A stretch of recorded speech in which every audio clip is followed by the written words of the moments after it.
السلام علیکم ورحمۃ اللہ وبرکاتہ۔ جی ناظرین، حضور علیہ الصلوۃ والسلام کا فرمان ہے ان ابی بکر رضی اللہ تعالی عنہ ان رسول اللہ صلی اللہ علیہ وسلم لا يدخل الجنت جسد غذی بالحرام، کہ وہ جسم ہرگز جنت میں داخل نہیں ہوگا جس کی پرورش حرام مال سے کی گئی ہو۔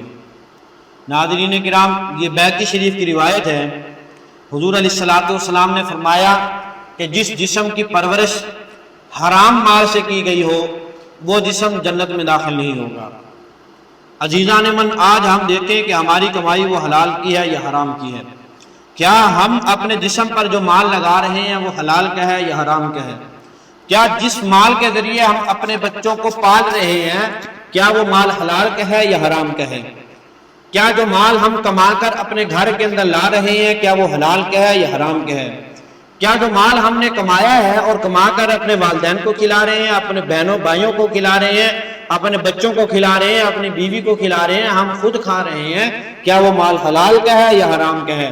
عزیزان من، اگر وہ مال حرام کا ہوا تو جس جسم کی پرورش اس حرام مال سے کی گئی ہوگی وہ جنت میں داخل نہیں ہوگا، جس جسم کی پرورش حلال مال سے کی گئی ہوگی وہ جنت میں داخل ہوگا۔ تو عزیزان من، ہم کوشش کریں کہ ہم حلال کمائیں، اگرچہ وہ تھوڑا کمائیں لیکن وہ حلال ہو، تاکہ وہ دنیا میں بھی جو ہے وہ ہمارے لیے راحت کا سبب بنے اور آخرت میں بھی ہمارے لیے نجات کا سبب بنے۔ ایسے نہ ہو کہ ہم حرام مال کمائیں جو دنیا کے اندر بھی ہمارے لیے راحت کا سبب نہ بنے اور آخرت میں بھی ہمارے لیے نجات کا سبب نہ بنے۔ تو دعا ہے اللہ رب العزت سے کہ اللہ رب العزت ہم سب کو جو ہے وہ حلال روزی کمانے کی توفیق عطا فرمائے۔ السلام علیکم ورحمۃ اللہ وبرکاتہ۔